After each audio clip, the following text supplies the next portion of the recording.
چادر کو اس طرح اوڑھ لیا کہ آپ کا داہنا شانہ اور بازو کھل گیا، اور آپ صلی اللہ علیہ وسلم نے فرمایا کہ خدا اس پر اپنی رحمت نازل فرمائے جو ان کفار کے سامنے اپنی قوت کا اظہار کرے۔ پھر آپ صلی اللہ علیہ وسلم نے اپنے اصحاب رضی اللہ تعالیٰ عنہم کے ساتھ شروع کے 3 پھیروں میں شانوں کو ہلا ہلا کر اور خوب اکڑتے ہوئے چل کر طواف کیا، اور اس کو عربی زبان میں رمل کہتے ہیں۔ چنانچہ یہ سنت آج تک باقی ہے اور قیامت تک باقی رہے گی کہ ہر طواف کعبہ کرنے والا شروع کے طواف 3 پھیروں میں رمل کرتا ہے۔ حمزہ کے صاحبزادے 3 دن بعد کفار مکہ کے چند سردار حضرت علی کے پاس آئے اور کہا کہ شرط پوری ہو چکی، اب آپ لوگ مکہ سے نکل جائیں۔ حضرت علی رضی اللہ عنہ نے بارگاہ نبوت میں کفار کا پیغام سنا تو آپ صلی اللہ علیہ وسلم اس وقت مکہ سے روانہ ہو گئے۔ چلتے وقت حضرت حمزہ رضی اللہ عنہ کا ایک چھوٹے صاحبزادے جن کا نام امامہ تھا، حضور صلی اللہ علیہ وسلم کے چچا حضور صلی اللہ علیہ وسلم کو چچا کہتے ہوئے دوڑی آئے اور حضور صلی اللہ علیہ وسلم دوڑی آئیں دوڑی آئیں۔ حضور صلی اللہ علیہ وسلم کے چچا حضرت حمزہ رضی اللہ عنہ جنگ احد میں شہید ہو چکے تھے۔ ان کے یہ یتیم چھوٹے بچے مکہ میں رہ گئے تھے۔ جس وقت یہ یتیم چھوٹی بچی مکہ میں رہ گئی تھی۔ جس وقت یہ بچی آپ کو پکارتی ہوئی دوڑی آئی تو حضور صلی اللہ علیہ وسلم کو اپنی شہید چچا جان کی اس یادگار کو دیکھ کر پیار آ گیا۔ اس بچی نے آپ صلی اللہ علیہ وسلم کو بھائی جان کہنے کا کے بجائے چچا جان اس رشتے سے کہا کہ آپ صلی اللہ علیہ وسلم حضرت حمزہ رضی اللہ عنہ کے رضاعی بھائی ہیں، کیونکہ آپ صلی اللہ علیہ وسلم نے اور حضرت حمزہ رضی اللہ عنہ نے حضرت صہیبہ رضی اللہ عنہ کا دودھ پیا تھا۔ جب یہ صاحبزادی قریب آئی تو حضرت علی رضی اللہ عنہ نے آگے بڑھ کر ان کو اپنی گود میں اٹھا لیا، لیکن اب ان کے پرورش کے لیے 3 دعویدار کھڑے ہو گئے۔ یہ کیا ہے جی؟ ایک منٹ۔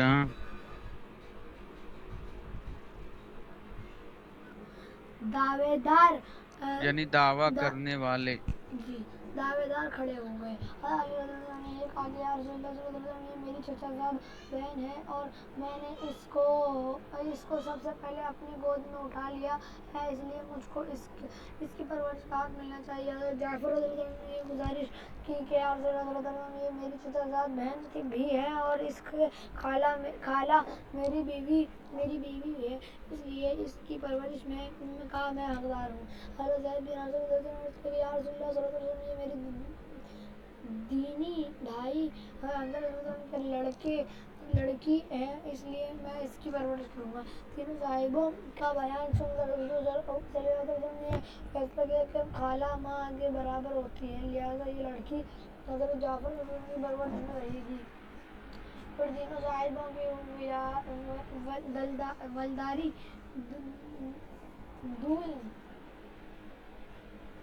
دلداری یعنی دل رکھتے ہوئے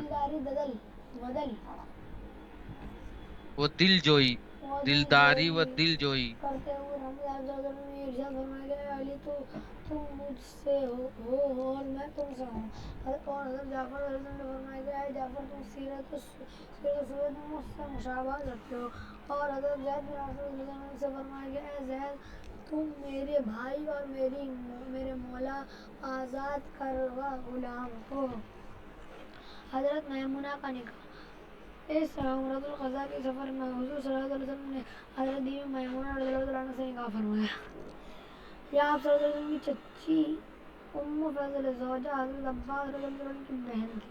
عمرۃ القضاء سے واپس میں جب آپ صلی اللہ علیہ وسلم مقام صرف میں پہنچے تو ان کو اپنے خیمے میں رکھ کر اپنی صحبت سے سرفراز فرمایا، اور عجیب اتفاق کہ اس واقعے سے جو 44 برس کے بعد اسی مقام صرف میں حضرت بیوی میمونہ رضی اللہ عنہ کی وصال ہوا، اور ان کی قبر شریف بھی اس مقام میں ہے۔ صحیح قول ہے یہ ہے کہ ان کی وفات کا سال 51 ہجری ہے۔ مفصل بیان انشاءاللہ مفصل بیان نہیں، مفصل صحیح ہے، مفصل صحیح ہے، مفصل بیان پہلے آپ نے وہی پڑھا تھا نا؟ جی ٹھیک ہے، مفصل بیان انشاءاللہ ازواج مطہرہ بیان میں آئے گا۔ صلو علی الحبیب صلی صلی اللہ علیہ اللہ وسلم۔ تعالی علی محمد۔